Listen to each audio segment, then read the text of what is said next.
What is up, Like friend? clockwork, Jeff. You're like clockwork with your guitar solo.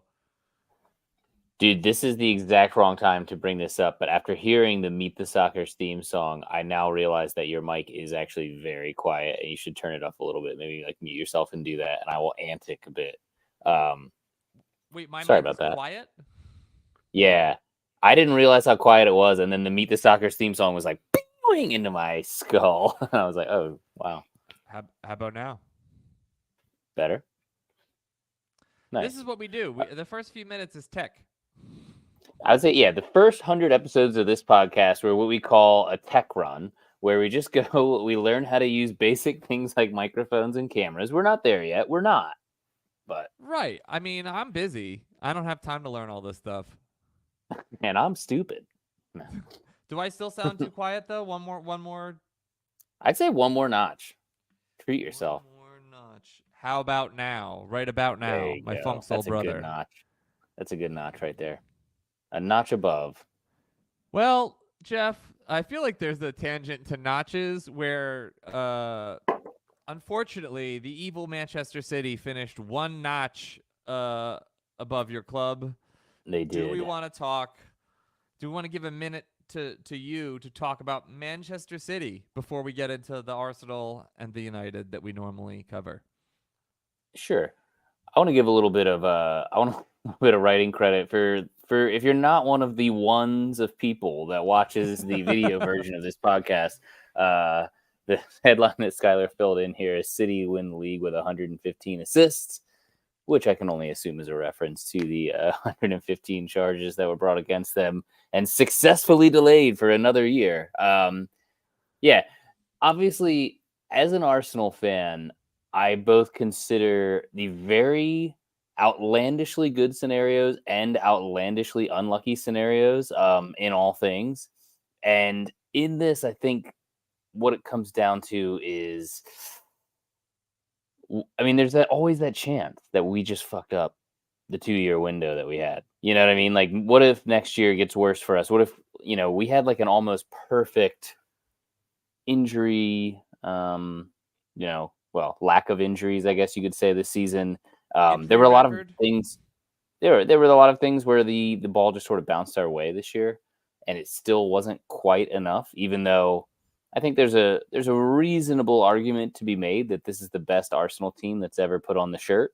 I mean, I think Misters Bergkamp and Henri might have a word about that, but like this is easily a top 5 Arsenal side of the Premier League era, and maybe more. I'm not going to pretend that I can really compare it to like the teams in the 30s or something, but um, it's a very very good team, and there is that chance that we're going to do what Spurs did 5 years ago and sort of have a golden generation become not a whole lot.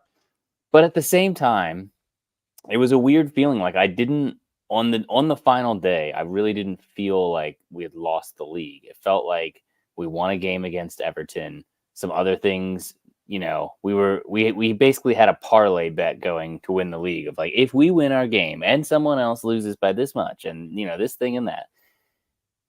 In the end, it didn't feel the way that I thought it would. I thought it would be super disappointing, and it was kind of just like it was this like beautiful day here in London, and it was like spring is out, and it kind of felt fine. Weirdly, like we just moved every Arsenal fan in the pub was like fine, like it We're wasn't we're like heads and we're hands. burying the lead a little bit in talking about Arsenal right now because really the thing hovering over your good season is the consistently disappointing Manchester City team that's just like no matter Yeah, what you do, the league is theirs by virtue of having let's say 25 plus perfect players.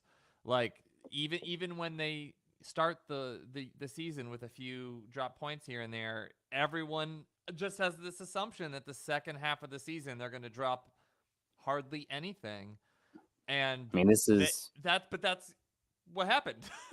yeah, yeah. Shocker.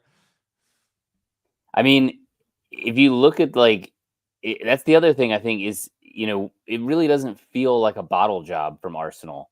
I mean, if you look at the last 10 games, I think we lost one, drew one, and we picked up every other piece. You know what I mean? Like that's pretty good.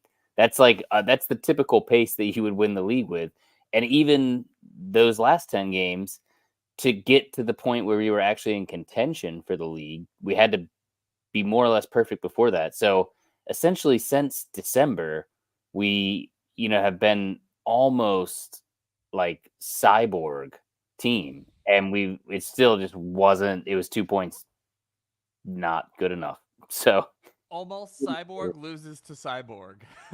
yeah, Well, all right, I'm going to say this, Jeff, without having done any of the research or compiling the stats. That's like what we do. But yeah, I recall anecdotally multiple matches where City barely ganked out a draw or barely ganked out a win in specific scenarios that continued adding to their point total, but where their right, performance hadn't been that great, like the Manchester City we're used to seeing where they dominate everyone. They've had some weak moments this year, maybe with their midfield, maybe with De Bruyne being out for a big chunk of the season, maybe with right, Haaland still scoring a ton of goals, but also maybe being exposed for some of the things he doesn't do so well. yeah, All of that happened, and you still got nothing. and right, yeah, but that's them. And so with the City win league with 115 assists dig is meant to like refocus you. And it sounds like you had no issues with this. I have other Arsenal supporting friends that were kind of losing their uh unbiased is not the right word to use. They're always biased, but like losing their rational takes. Like they were just yeah. like up and down, up and down. I think I texted you West Ham could do with an equalizer, but I spelled kudu Kudus as like that's like an us pun. Yeah. You were confused by that.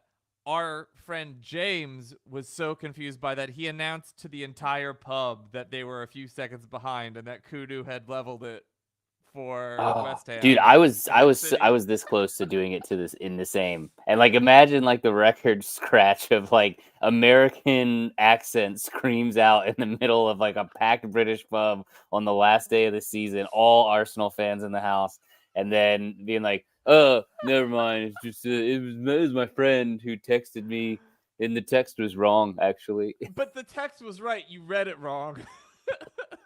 Then it was so did you see the goal that West Ham had? No, because it ended up being the goal that I accidentally predicted. I was gonna say because it did end up being a Kudus goal, and it's one of the nicest goals I've ever seen. It's a great goal where he kind of like hits it up to himself and then bicycle kicks it in. It's a fantastic goal. That was one of those brief moments in the day because I guess maybe this is part of. I'm kind of burying the lead again, but like Foden scored in the second minute of that game. So if there was, it wasn't one of those games which happen all the time in the Premier League, even big sides against teams that you expect to lose, where it'll be 0-0 till the 81st minute or something, and it's like finally there's a breakthrough. It was like City were on top the entire time, but that was one of the few moments where it looked like, hey, it's 2-1. Like stranger things have happened. We just need a draw here. Did didn't also West Ham have a goal ruled off? They did that, but that would have been 3-2 to be fair. But even that, like that was another one where like because basically there was an area in the pub that you could sit and see both games, and I did not get to the pub early enough to get that area, Mm-hmm. so I could see the Arsenal game well.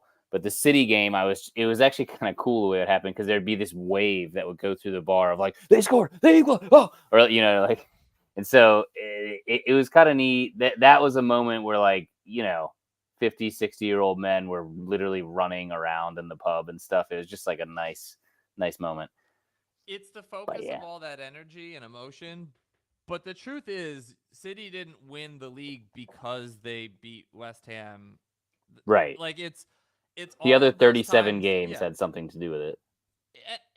All right. How do you feel? All right. This is gonna be a little tinfoil hat. Yeah. Here.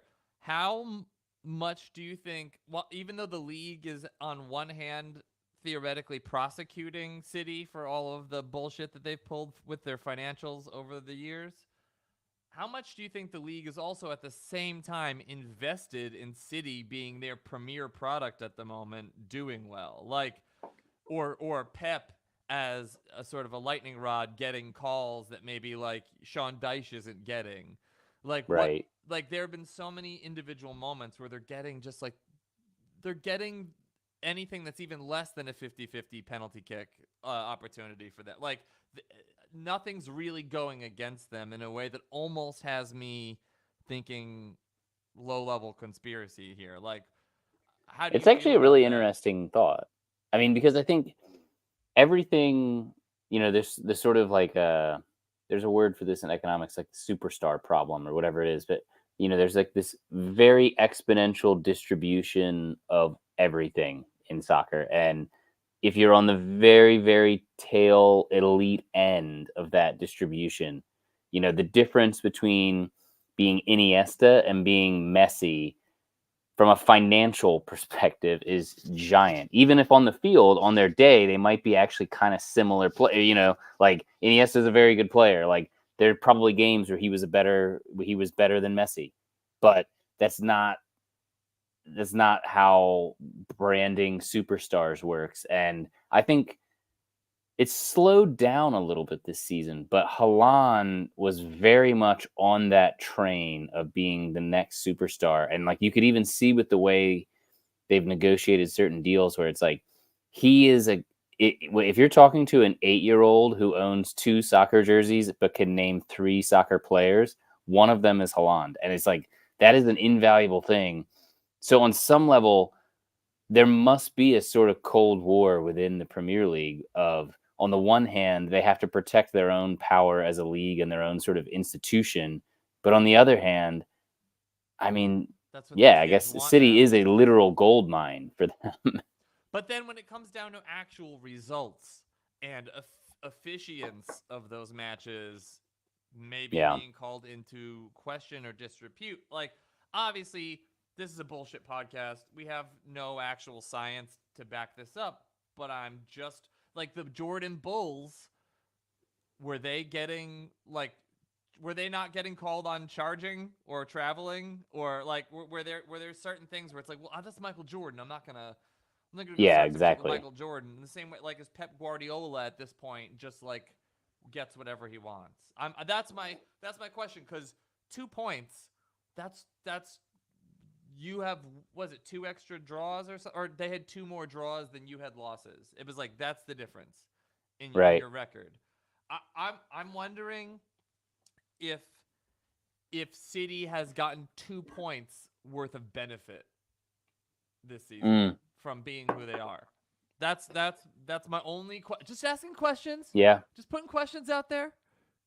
I think if you wanted to look at all 38 sets of 90-minute films, I think you could probably come together with a nice anecdote on that. But at the same time, I mean, that cuts both ways. Like, I mean, this season was so razor thin where it's like, obviously, if we had beaten Aston Villa a few weeks ago, we'd be champions now. If we had beaten them in the first leg, in the first part of the season, we'd be champions. There's, when it's this close, literally everything that involved points could be the difference. I think if you're being fair, then I guess you should do it the other way. And it's like we won some games in late stages. Like if, for instance, during the first El Sacerico, if Declan Rice doesn't score and what was that, like the 91st minute or something crazy like that, then that game could easily be a draw. And then you know what I mean? Like, Let's not forget the Garnacho goal that was, you know, I wrong. mean, certainly Ten Hag has not forgotten any of this. He brings it up almost constantly. So I He might be bringing it up don't right know. now, for all we Yeah, know.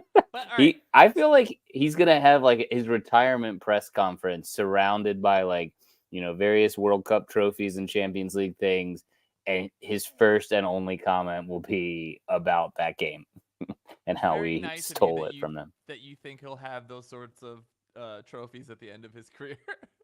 Very nice Yeah, of you. I'm sure with whatever his next club is. He will definitely win MLS Cup.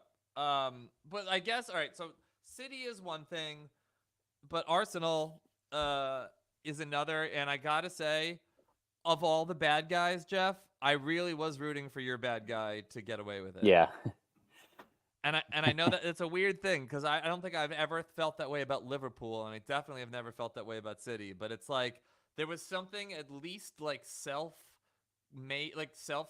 and earned about your team and your team's performance, and like watching Yeah. the building over the last 3 seasons. It's been like, well, their fans are still super annoying, but I really can't point at the Arsenal like team structure and decry any element of it. It's the way you have to make a club at this point, and like we should be making similar decisions to the way Arsenal's been functioning, where you've got like a decent budget but not fuck you money, and like Yeah. you've got to just have all of your decisions hit, and like for the last 2 or so years they have. So like I That's it. think this is That's a moment to celebrate what your team did do and how close it got to beating cheating. yeah.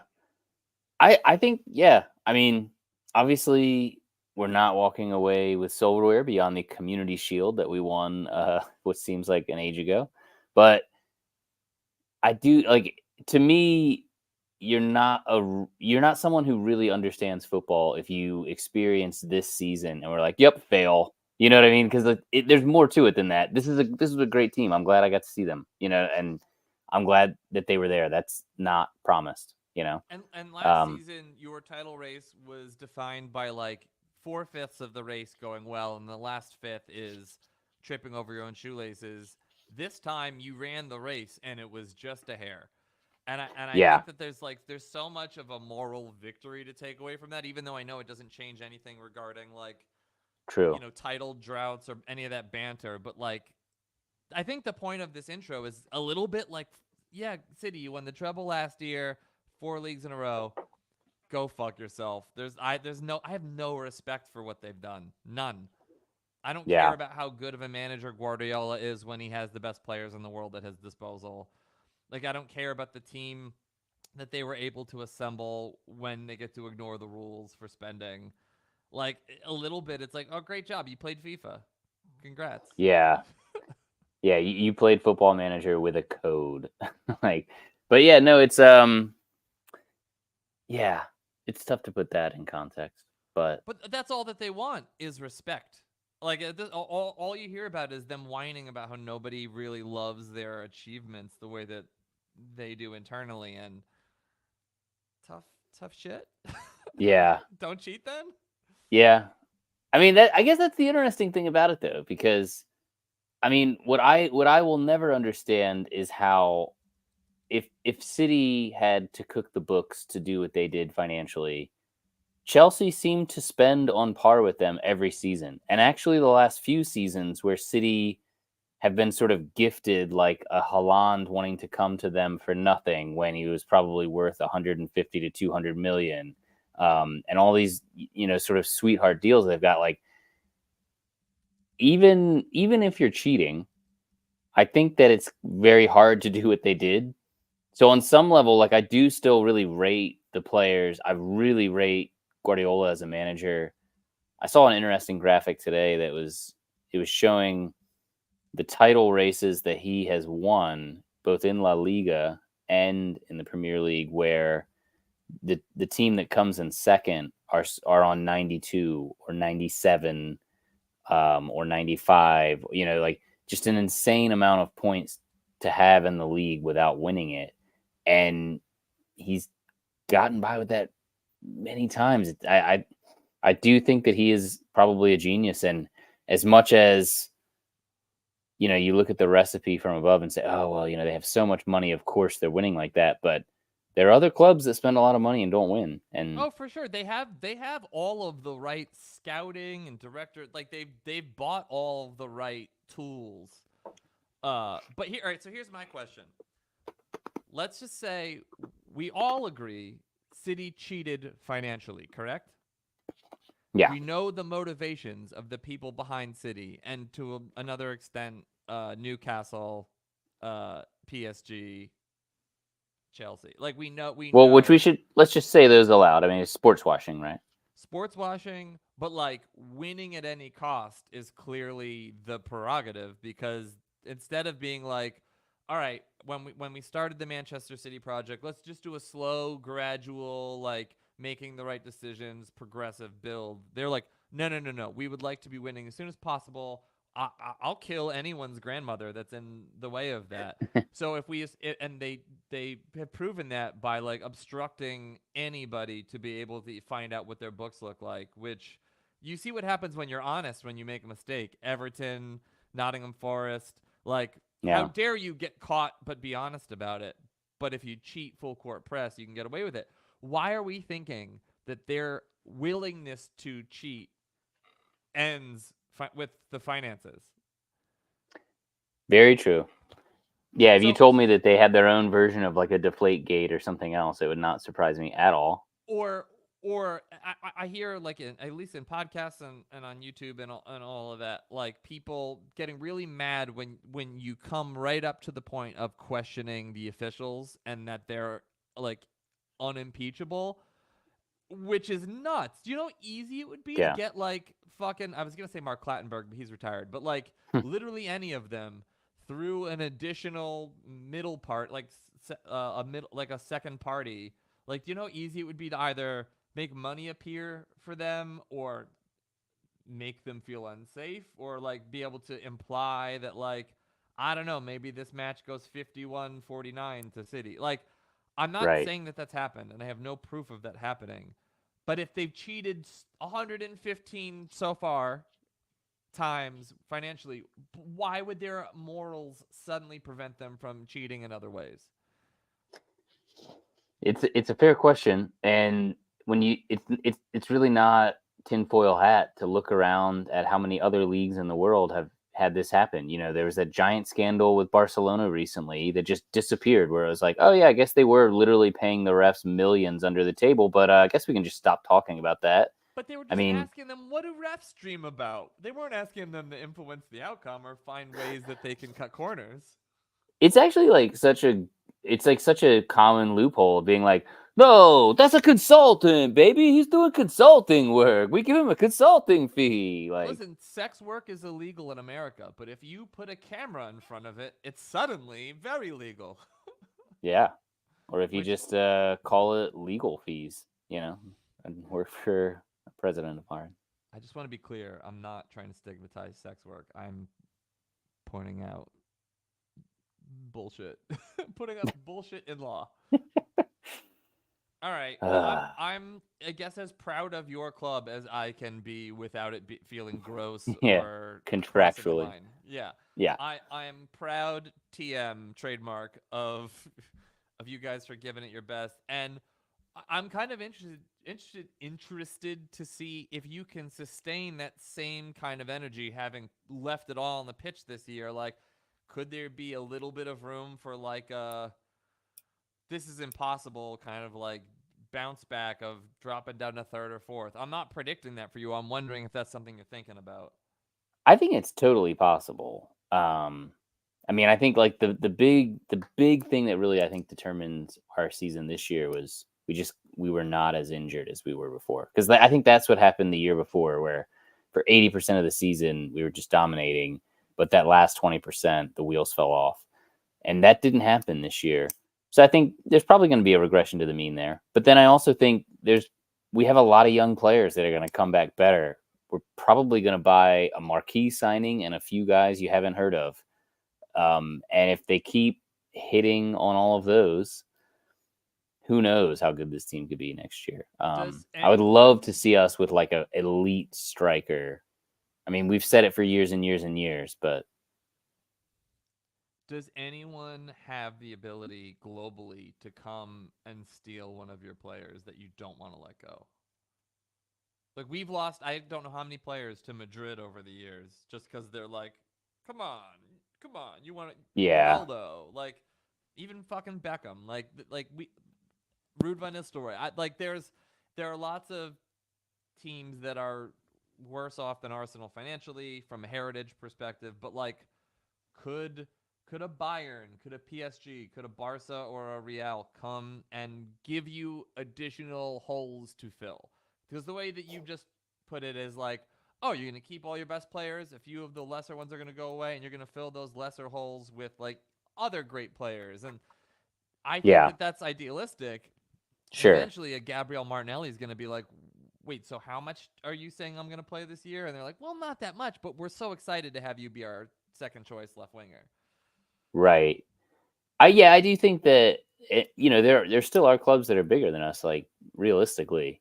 But I get the feeling like Edu, in Arsenal's front office had an interview recently where he said like basically like half of his job is now easy because all the players that he wants to resign also want to resign. Like people want to be a part of this project. And I'm sure that those minds could change. Give a guy like a Martinelli or an Odegaard or like any of these sort of superstar 23, 24 year olds, give them a couple more years and see if, the money from PSG or Barca or Real Madrid or whoever doesn't have a different ring to it. But I don't know. I don't see us I don't see us having like a Cesc Fabregas moment this summer where we're really losing players that we don't want to. And I think part of it is that they're all still very much on the same page, and there's probably there's a bit of unfinished business where on some level they know that they've played at a Premier League winning caliber even though they didn't win the Premier League. So I think they really want to come back. I don't know. It's the best the culture of the club has really ever been since I've been an Arsenal fan. So Well, yeah, I'm sure there's still a risk there, but it's not what it once was. I'm not telling you should be feeling bad. I am just preventing you from being too happy. Yeah. No, keep me down. Well, don't worry. You've given me some of that medicine very recently, insofar as your team and my team played each other just a few weekends ago, and it went about the way I thought it would, with the exception of less goals. Yeah.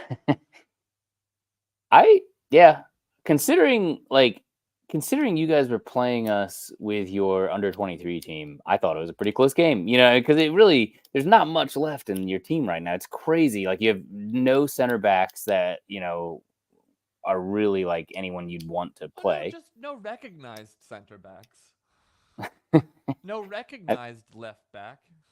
yeah. We were missing Bruno fucking Fernandez. Yeah. That's Yeah. tough. So if you didn't watch, kind of fuck you while you're listening to this podcast. But like, if you didn't Mm, watch, Arsenal won 1-0. Never really had to get out of second gear though. Like, I wonder if we were better, if your team may have even brought a little bit more then it like becomes 3-1 or gravitas. something. Yeah, like if we had equalized, or if we even had like a full team of players, that maybe, I don't know if Saka is waking up that day thinking this is going to be an intense match. He's probably just thinking, I think we're good. I think we can handle this. Like, there was less of an urgency Yeah. with how bad my club have been lately. Yeah, that's a good point. I was very surprised to see you brought this up. But in the match the other day, sorry to nickel back, but Saka What didn't about play Nickelback? in the final game of the season. I had this photograph of him. It really, really made me laugh, but he did not play in the game. You never knew him as a I blind man. yeah. He probably could cut it as a poor man stealing. He's very, very quick. I mean, the amount of security you'd have to keep him from robbing a grocery store. He would have Wait, that bread if he needed it. so he didn't play? Was this due to He did rotation? not, no. And it was one of those ones where like Arteta's always very tight-lipped about injuries or like tight-lipped, but even he's almost like a bad poker player where like whenever they're acting like they don't have it, they probably do, and whenever they're, you know what I mean? But like he uh he will routinely sort of put out disinformation to like muddy the water around who's going to be in the starting lineup. But yeah, no one that I knew of saw it coming that Saka was not going to play and one of the most important matches in a long time. So I wonder. Hopefully he's doing okay. Well, the season's over now, right? So he has plenty of time to relax and then return to fitness if he does have an issue. For the Euros in what 2 weeks? Part of me is almost relieved that United has played so poorly that there's no way any of our players are getting invited to any summer tournaments. So like that's recovery time. Yeah, true. Let's see. When is the first game of the Euros? I haven't really thought about that at all, but I'm going to be in Are we Europe gonna for a keep Euro. potting? Are we gonna keep potting throughout, or are you busy? Yeah, why not? You busy this summer? Why not, my friend? Um, yeah, this website is ass. All right. Well, while I am you're not looking at finding empathy. porn, I'm going to change the topic to United's weird finish, and I don't. That's not another porn joke. That's a discussion about their form Uh over oh. maybe the last. Really, it's been all season, but it's been Are you especially there? poor over the last month or so. Jeffrey? So Jeff just left the podcast, which, with no information on why he just left, I'm a little worried. All right, here he is back. Jeff just left and came back with no Sorry no about that. announcement. Are you here to join us? It was not my intention to do that to you, but yeah, the internet just cut out on me. You also didn't laugh at the bit where I said United's weird finish could be another porn joke, but you didn't. Oh, I didn't hear it. Yeah, That just complete crickets. But this club has been. I mean, if you've been following with the pod or the Prem, we've had one of the, I think, four worst injury records in the Premier League over the course of the season, and I think that other clubs who had similar injury problems to us, like your Spurs and your Newcastle, because they've been signing players with a sort of a game plan over the last few years, their replacement players who might not be as good as the starting center back or the starting left back are still the same kind of player. So you can still play Ange ball with the replacements, even if the performance level drops a tick. It's still the same kind of players with the same kind of attributes.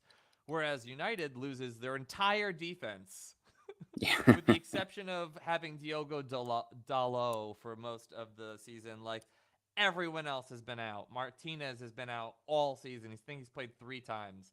Varane has been out for, let's say, one half to 2/3 of the season. Maguire, who normally, if anything, he's available, has been injured for large chunks of the season. Victor Lindelof somehow gets injured despite never playing. Johnny Evans, injured. We didn't think we would need him as much as we did. We did, and then he gets injured. So, like, even our 19-year-old, not even really a full prospect, Willie Kambwala or Kwambala, I'm not going to say his last name right. Even he got fucking injured. So there was a point where, Jeff, you and I were going to be the starting center back pairing for Manchester United. I would never have worn this shirt, by the way. No. No, you would have turned it into like a tank top at least, maybe. I think that we finish on 60 points, level with Newcastle. I think if we are able to keep 2 defenders for half of the season, would we get 10 more points? Probably. Yeah. There'd Yeah, I be was gonna no say you guys connections kind of have the lost. most room to grow because like there's so many big obvious things that could go better next season. But there's, all right, Varane out of contract, heading to greener pastures. Trying to probably get rid of Casemiro. Between the two of them, that's 700K a week. Yeah. Martial finally gone after almost 10 years. Finally leaving. And that's before we're even getting into like selling players to try and bring money in. Those are just like wages off the book. Um, it's going to be interesting to see how this team can be can have surgery done on it in the offseason and then also still be competitive. I'm wondering if we might need to be bad next year with just getting rid of players being the focus and making financial room for 2025. Uh, I could tolerate that if that was communicated to me as what the plan is. Are we going Tampa Bay Rays for 1 year to try and load up on young talent and then get some forward momentum, or are we going to keep doing the same thing we always do, which is no, we've got to win this year. We've got to somehow, like, back to baseball, like that's the Yankees approach, right? And Yeah, we're one player away. yeah, when really it's you need a reboot. Um, Yeah.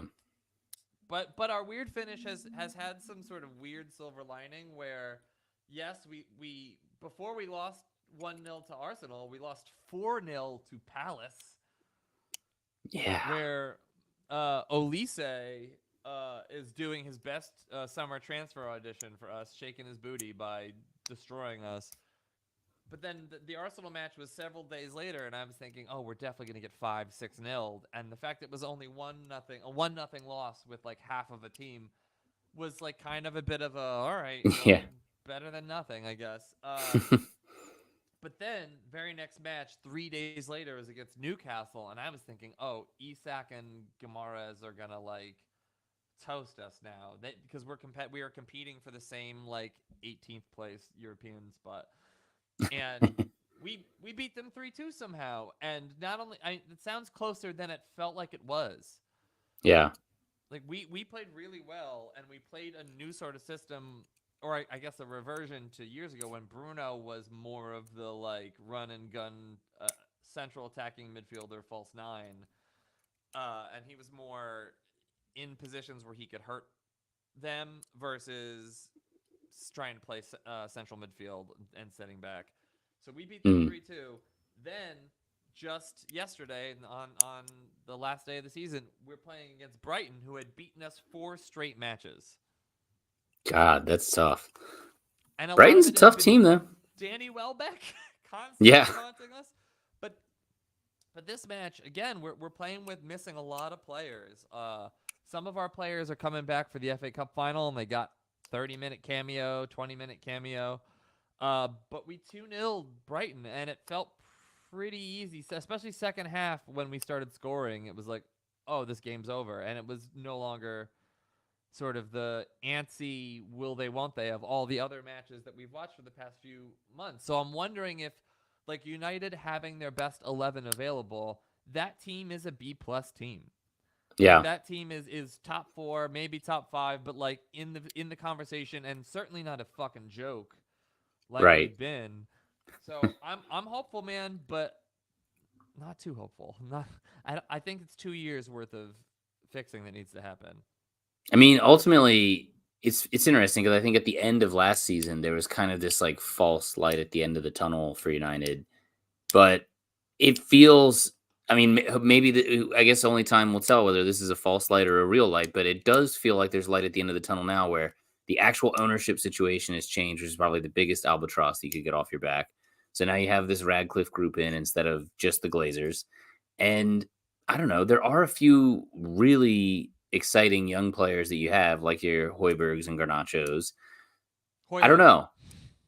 I mean, Hoiberg, if you you're a told me big that you Spurs guys, fan with Hoiberg. sorry, I didn't mean to say Hoiberg. You know, you love Spurs. Hoyland. I get it. Yeah. Hmm. Yeah, so Kabi Manu, Hoyland, and Garnacho, those 3 are young and relatively affordable for us, right? Like Yeah. that's who you build around. I don't know, man. We're probably not gonna go from 8th to second like you did Yeah. last year, but I mean, the bar is going so back to what low. you had said a minute before, though, about like if you were going to have a Tampa Bay season where you're going full youth movement for you, would that mean? Because to me, there's like these weird tiers of players. There's like players that you need to fuck off, like Casemiro or whatever, who I think is already done. Like he's out of contract, right? No, we would have to sell him. We signed Oh him like shit. we signed age 30 him to like a 4 or 5 year deal or some bullshit. Oh yikes! I didn't Is realize that. Varane out? Varane is out of Martial out? contract. Yeah. Okay. Because I was gonna say, like, to me, the really interesting sort of one to decide is like if a Bruno Fernandez, it's like he would be a useful piece of the team next year, but he's not going to be a useful piece of the team by the time this team turns the ship around and is good. So there's like a pretty good argument to be made that you should fuck him off and, at a decent price and turn him into 19-year-olds. But yeah, I don't know. Would you do it? Wait, Bruno? Yeah. That's the tough part with him because the second he's gone, there's no creativity. So if they had 2 creative, fully functional center midfielders they were planning on bringing in that would relatively replace his creation, but then also maybe make that midfield a little bit less of a Wild West like shootout sort of situation where like there's no midfield, it's just like back and forth, attack, attack. Like there's no building, there's no control of a game. Right. If you could replace Bruno with two players that would functionally do that, you have to make that switch eventually because he's 30. So like the Bruno Fernandez trip is only going to last for so long. So maybe I would sell him to like a Barca if there was a plan. But if it's just to get rid of him, then we'll be truly trash next year, and then that will be another year with no Europe, which means all of our sponsorship deals will get reduced because of the two. We have to make Champions League at least every other year, or we lose a lot of money. Yeah. Um, I don't see that's finally a question where I don't know what the right thing to do is. He's also a leader. As much as other teams fans hate him, he is a leader. Yeah. I mean, I I rate him. Like, I don't know if I hate him, but like I think he's a great player, and I think partially he's always played well against Arsenal, so I'm biased, but I think he's pretty damn good. So yeah, I don't know. I would have a hard. I think there's a pretty good argument to be made of you're going to need some bodies next year, so keep him around for that at least another season out of him. But almost every time you say that, almost every time you say, yeah, we can get one more season out of this guy, then you can't. It becomes, like we said we could get one more season out of Aubameyang, and then we ended up giving him away to Barcelona, who then sold him to Chelsea immediately after for real money. Where it's like you get to a point where then you can't get them off the books at the price that you thought you could. Right, and he's quickly becoming too old to even sell. Someone will want a Bruno in their team, but not for 80 million if they're only going to get a couple of years out of him, and then they won't be able to get any money back. So like, how many teams would even do that? Now would I trade? I know there's no outright trading, but like swap deals every once in a while do happen. Like Sure. if you had somebody that like let's say a Barcelona wants to trade De Jong for Bruno. Yeah, I mean, I don't think they would do that, but maybe they wouldn't. I know they need to make money. They need to make money and get his $500,000 a week wages off the books.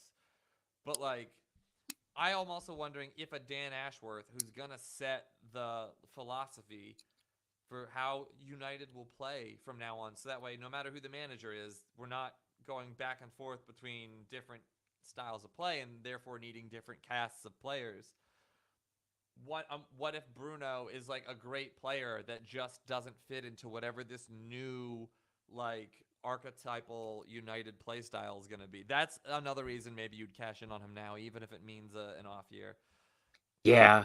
On the other hand, though, he has shown. I mean, I thought of him as a true number 10 for the longest time, and then this year he kind of stepped into that deep lying role and was very good at it. So he's so flexible. It's kind of hard to imagine a system that you wouldn't want him on his best day as a part of. But yeah, I actually think he's best as a number 10, and while he's capable of playing further back like he has played, it's been because we couldn't get the you players have that to. Ten Hag wanted in.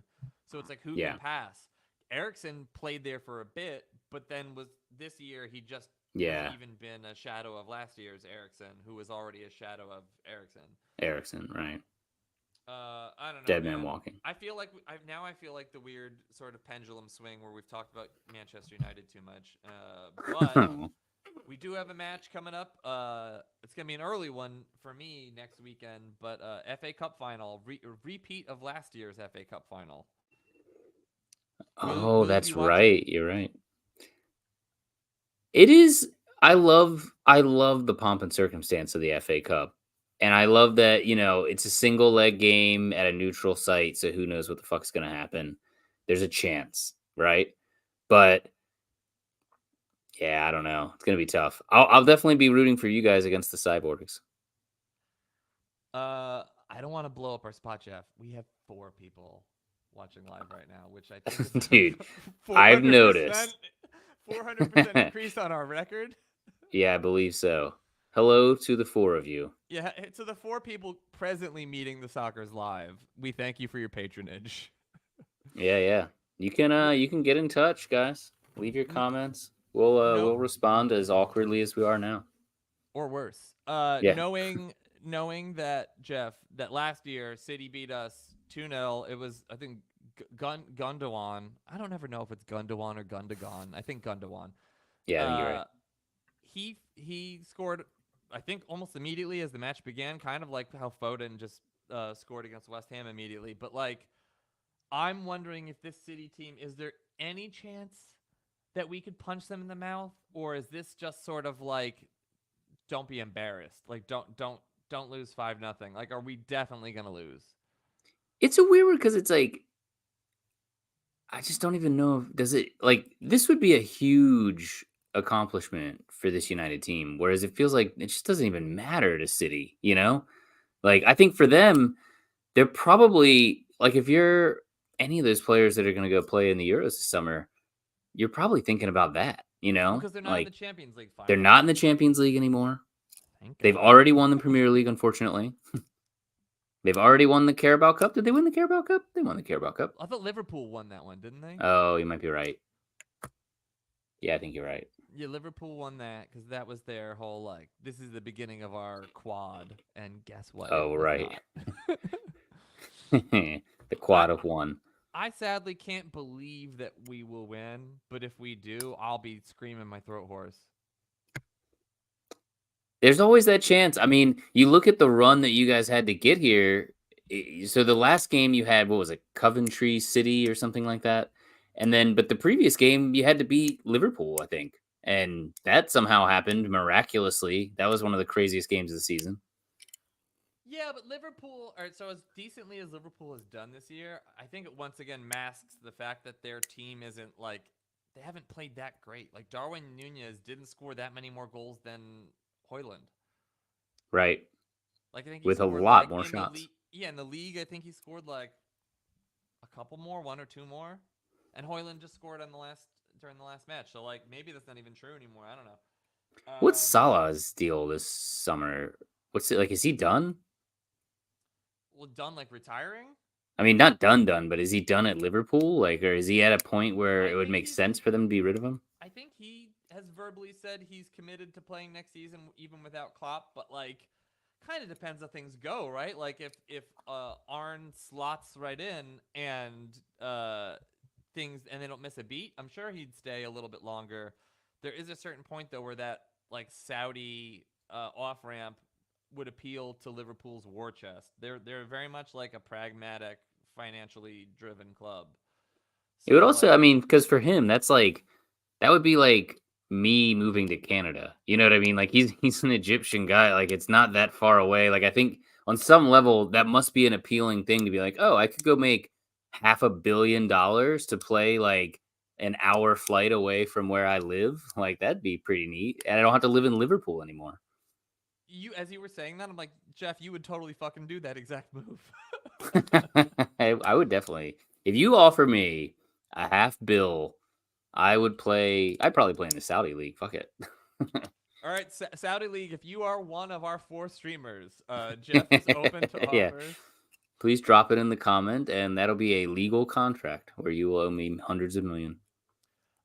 Jeff, I was gonna do a Nostalgia FC regular season football update, but I think fans of this podcast are just as eager to hear about how things have been going with the non-recyclables, the improv group of Jeff Itkin, improviser extraordinaire. Oh man.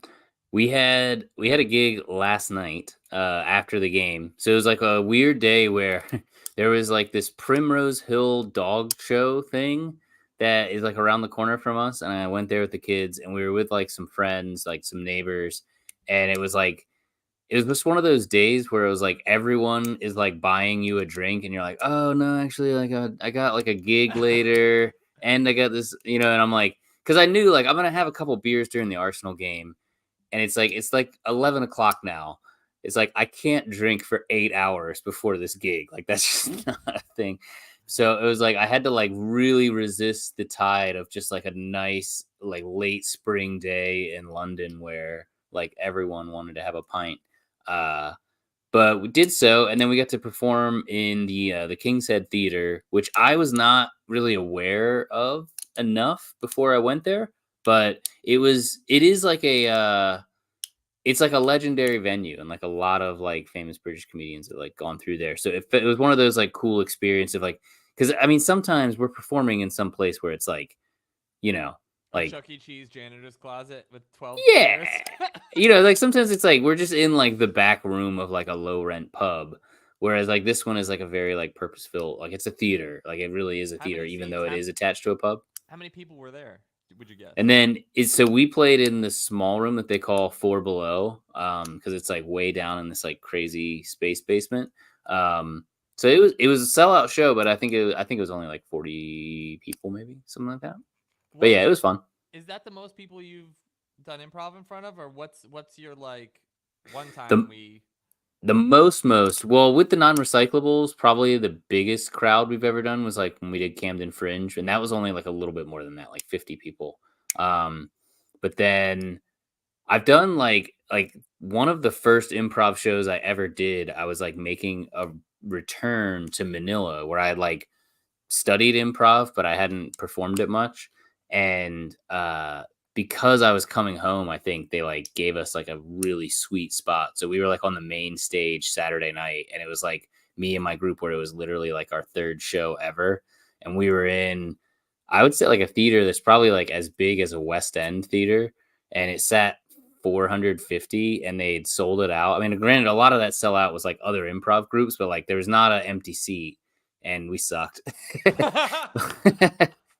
Like it was like, man, there's so many people here. You would think some of them would find some of this funny, but no.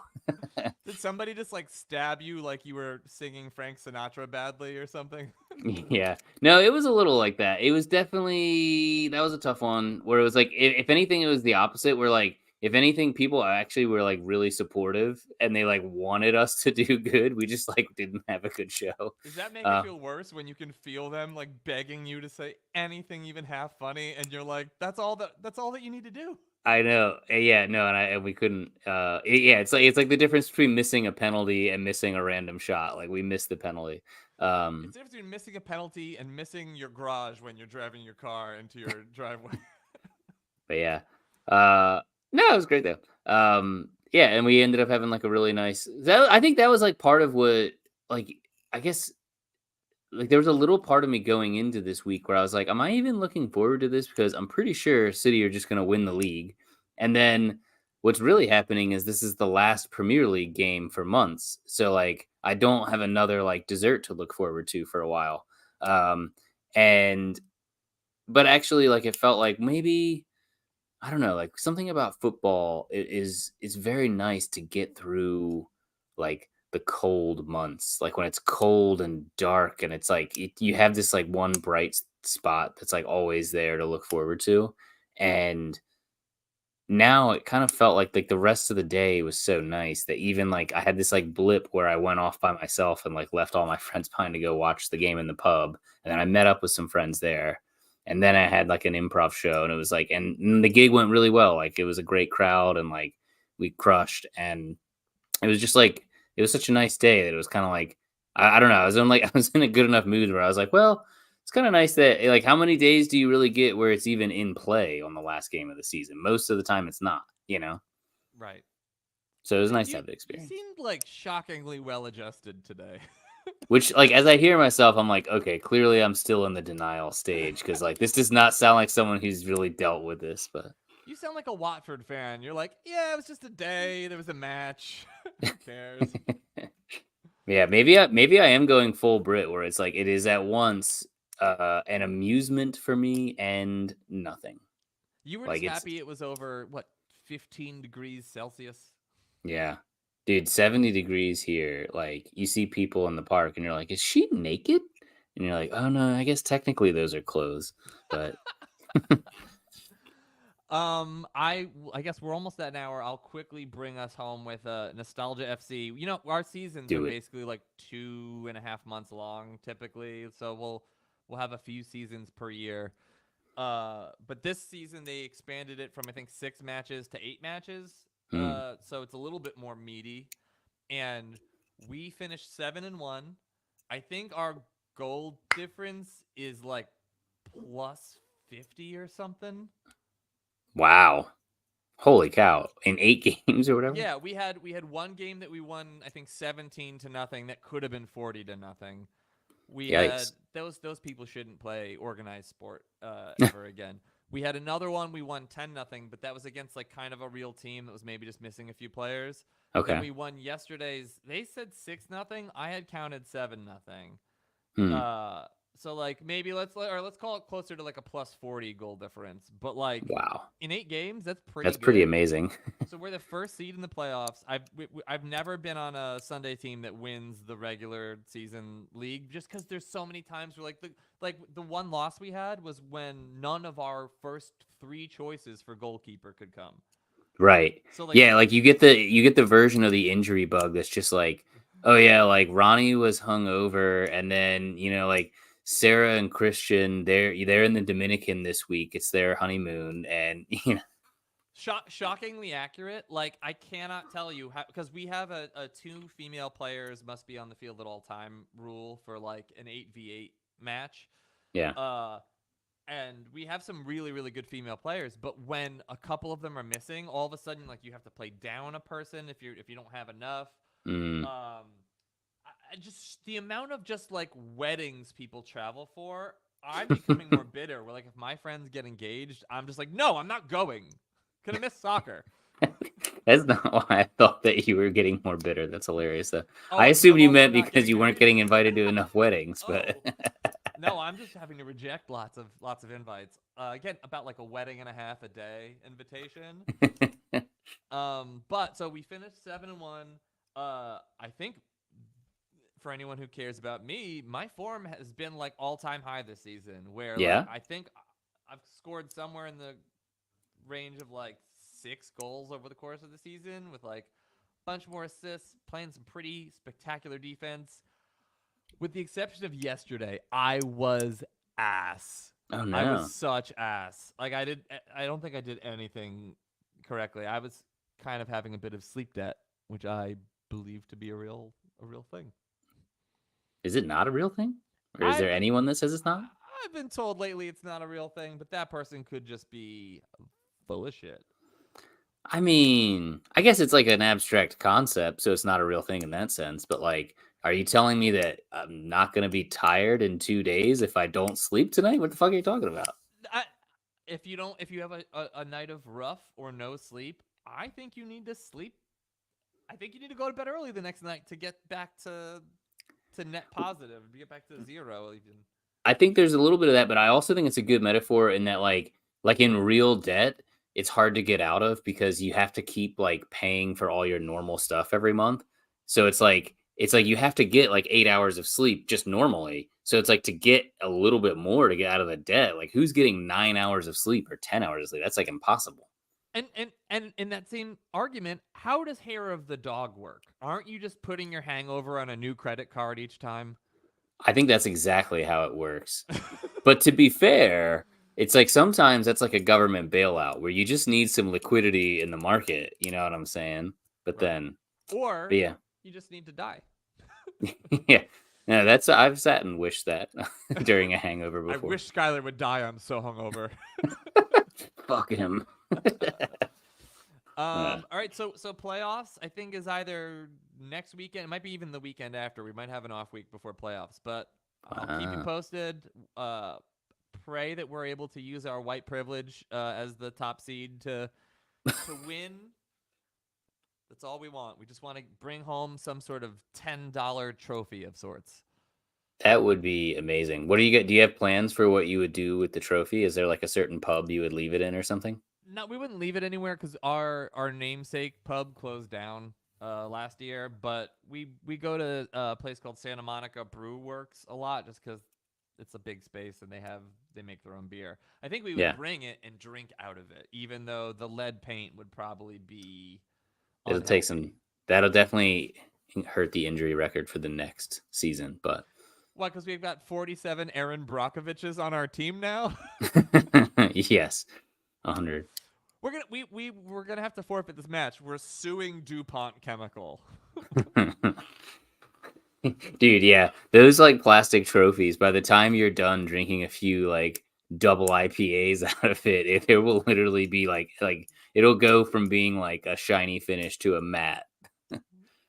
This just looks like a Power Rangers toy now that we're drinking out of. No longer looks like fake metal. Can you say something funny so we can end this podcast? No. Jeff Vitkin, professional improviser. Come see us at the greenhouse next week. The de Beauvoir Arms. It's like nearish to Dalston. It's in de Beauvoir, if you know London. It's in de Beauvoir. Yeah, you can get tickets on the Free Association website. That is the Improv Theater. And to anyone listening, that it's kind of a confusing name. It costs money. Yeah, the true. Association is what's free, but your attendance costs money. Paid association. All right, Jeff. I will see you next time. Next time. Meet the Suckers. Meet the Suckers. A soccer podcast that probably won't last. Meet the Suckers. Meet the Suckers. Schuyler and Jeff don't know how to rhyme.